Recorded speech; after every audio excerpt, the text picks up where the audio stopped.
कल्पना कीजिए, आज से लगभग 2 लाख साल पहले ना कोई शहर था, ना कोई देश, ना कोई भाषा। सिर्फ जंगल, खतरे और जीवित रहने की जंग। लेकिन इसी अंधेरे समय में एक ऐसा फैसला लिया गया जिसने पूरी मानव जाति की किस्मत बदल दी। अफ्रीका से निकलकर भारत तक आने का फैसला। और यही है हमारी कहानी। आज हम जिस आधुनिक इंसान को जानते हैं, वैज्ञानिक उसे कहते हैं होमो सेरेस्पियंस। और इसकी शुरुआत हुई थी अफ्रीका में करीब 2 लाख साल पहले। अफ्रीका के घने जंगलों और खुले सवाना में पहली बार एक ऐसा जीव पैदा हुआ जो सोच सकता था, जो योजना बना सकता था और जो अपने भविष्य को बदल सकता था। लेकिन शुरुआत आसान नहीं थी। आदि मानव का हर दिन एक युद्ध था। शेर, चीता, लकड़बग्घा जैसे शिकारी, भूख और प्यास, बीमारियां और बदलता मौसम। हर दिन जीना एक चुनौती था, लेकिन इसी संघर्ष ने उन्हें मजबूत बनाया। फिर एक दिन कुछ ऐसा हुआ जिसने सब कुछ बदल दिया। आग की खोज, शायद बिजली गिरने से या किसी पेड़ के जलने से। आदि मानव ने पहली बार आग को देखा। पहले डर लगा, लेकिन धीरे धीरे उन्होंने सीखा। आग से खाना पकाना, ठंड से बचना, जानवरों को दूर रखना। आग ने उन्हें सिर्फ सुरक्षित नहीं बनाया, बल्कि बुद्धिमान भी बना दिया। जैसे जैसे समय बीता, उनका दिमाग विकसित होने लगा। उन्होंने औजार बनाए, इशारों में बात करना सीखा, समूह में रहना शुरू किया। और सबसे बड़ी बात, उन्होंने कल्पना करना शुरू किया। यही वो चीज थी जिसने इंसान को बाकी जानवरों से अलग बना दिया। लेकिन फिर प्रकृति ने करवट ली। भयंकर सूखा, जलवायु परिवर्तन, नदियां सूखने लगीं, जानवर मरने लगे, खाना कम पड़ने लगा। अब सवाल था, यही मर जाए या कहीं और जाए। और यही से शुरू हुई मानव इतिहास की सबसे बड़ी यात्रा। करीब 60,000-70,000 साल पहले कुछ साहसी समूहों ने अफ्रीका छोड़ने का फैसला किया। उन्होंने उत्तर पूर्व अफ्रीका से लाल सागर, रेड सी के पास से एक संकरे रास्ते बैब एल मेंडेब को पार किया और पहुंच गए अरब प्रायद्वीप, अरेबियन पेनिनसुला। यह पहला कदम था एक ऐसी यात्रा का जो हजारों साल चलेगी। वैज्ञानिकों के अनुसार आदि मानव ने एक खास नाश्ता चुना। कोस्टल रूट, समुद्र किनारे किनारे। क्यों? पानी हमेशा उपलब्ध है, मछलियां और समुद्री भोजन, कम खतरनाक जानवर। यह रास्ता उन्हें ले गया अरब से होते हुए ईरान और फिर धीरे धीरे भारत की ओर। करीब 65,000 साल पहले आदि मानव के छोटे छोटे समूह भारत की धरती पर पहुंचे। और जो उन्होंने देखा वो अफ्रीका से बिल्कुल अलग था। घने जंगल, विशाल नदियां, अलग अलग मौसम और खतरनाक जानवर, हाथी, बाघ, मगरमच्छ। यह जगह सुंदर थी, लेकिन उतनी ही खतरनाक भी। अब सबसे बड़ा रहस्य, क्या भारत खाली था?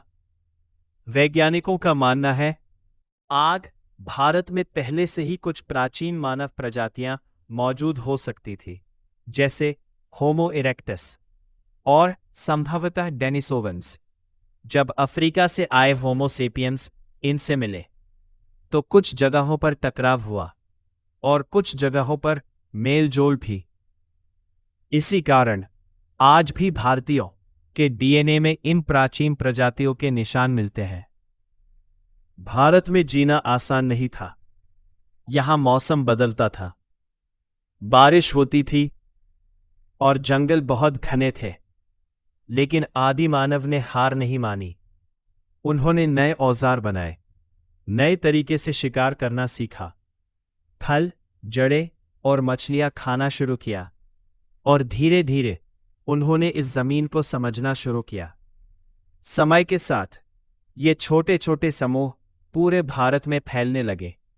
उत्तर के पहाड़ों से लेकर दक्षिण के समुद्र तक, पश्चिम के रेगिस्तान से लेकर पूर्व के जंगलों तक, उन्होंने हर जगह अपने निशान छोड़े।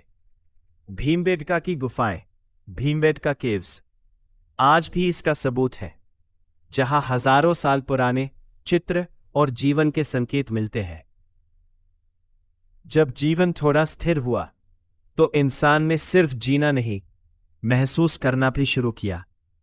उन्होंने गुफाओं में चित्र बनाए, नाच गाना शुरू किया, और शायद धर्म की शुरुआत भी यही से हुई। ये सिर्फ चित्र नहीं थे, ये उनकी कहानियां थीं, उनके डर और उनके सपने। हजारों साल बाद एक और बड़ी क्रांति हुई, खेती की शुरुआत। अब इंसान एक जगह बसने लगा, जानवर पालने लगा और गांव बनाने लगा। यही वो शुरुआत थी जिसने आगे चलकर सभ्यताओं को जन्म दिया। करीब 3100 BCE में भारत की धरती पर जन्म हुआ दुनिया की सबसे प्राचीन और उन्नत सभ्यताओं में से एक, सिंधु घाटी सभ्यता, हड़प्पा, मोहनजोदड़ो। ये सिर्फ शहर नहीं थे, ये एक संगठित, विकसित समाज था। पक्की सड़कों का जाल, घरों में पानी की व्यवस्था और दुनिया का पहला ड्रेनेज सिस्टम। सोचिए, जब बाकी दुनिया अभी भी जंगलों में थी, तब यहां शहर बस चुके थे। अब इंसान सिर्फ जी नहीं रहा था, वो जीवन को बेहतर बना रहा था। खेती बड़े स्तर पर होने लगी, व्यापार शुरू हुआ, कारीगरी, पॉटरी, ज्वेलरी विकसित हुई, और सबसे खास बात, भारत के लोग मेसोपोटामिया जैसे दूर देशों से व्यापार करने लगे। यह दर्शाता है कि भारत अब सिर्फ एक जगह नहीं, बल्कि एक संपन्न सभ्यता बन चुका था। लेकिन हर महान कहानी में एक रहस्य होता है, और यहां भी है। सिंधु लिपि, इंडस स्क्रिप्ट, आज तक कोई नहीं पढ़ पाया। ये सभ्यता अचानक खत्म कैसे हुई? कुछ मानते हैं भयंकर बाढ़ आई, नदियां सूख गईं, जलवायु बदल गया। लेकिन सच्चाई आज भी एक रहस्य है। आज आप, मैं, हम सभी उसी यात्रा का हिस्सा है जो शुरू हुई थी अफ्रीका के जंगलों से, हजारों साल की कठिनाइयों से और अनगिनत संघर्षों से। हमारी DNA में आज भी उस यात्रा की कहानी छिपी है। सोचिए, अगर उस समय कुछ लोगों ने डरकर अफ्रीका नहीं छोड़ा होता, अगर उन्होंने नई जगह खोजने का साहस नहीं किया होता, तो शायद आज हम यहां नहीं होते। यह कहानी हमें सिखाती है इंसान की असली ताकत क्या है। साहस, अनुकूलन, अडैप्टेशन और कभी हार न मानना। अगर इस पूरी कहानी ने आपको गर्व और आश्चर्य से भर दिया हो, तो कमेंट में लिखिए, हम सब एक ही कहानी के हिस्से हैं। वीडियो को लाइक करें, शेयर करें और चैनल को सब्सक्राइब करें।